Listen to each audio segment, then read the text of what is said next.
Meski laporan dugaan pencemaran nama baik dan pelanggaran Undang-Undang ITE terhadap Presiden ke-7 Republik Indonesia, Joko Widodo, sudah naik ke tahap penyidikan, pakar telematika Roy Suryo tampak masih tenang. Bahkan terbaru, Roy Suryo sempat tertawa saat membicarakannya di hadapan media.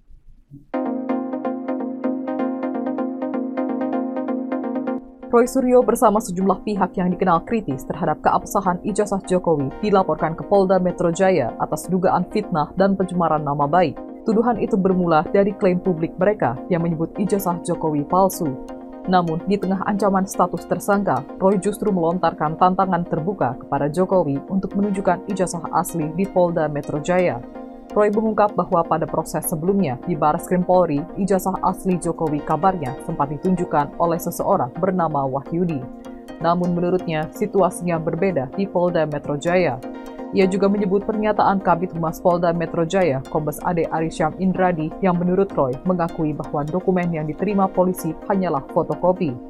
Kuasa hukum Roy Suryo, Ahmad Khozinuddin, mengkritik kinerja Polri dalam penanganan kasus dugaan ijazah palsu Presiden ke-7 Republik Indonesia, Joko Widodo.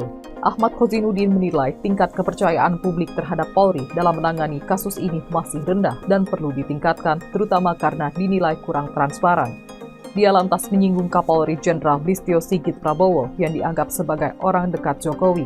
Menurutnya, hal tersebut berpotensi mengaruhi independensi institusi kepolisian meski Jokowi telah purna tugas sebagai presiden.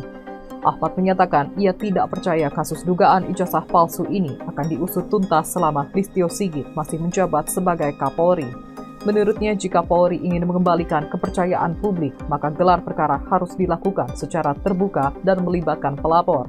Ia juga mempertanyakan dasar penyidikan yang hanya berdasarkan fotokopi ijazah.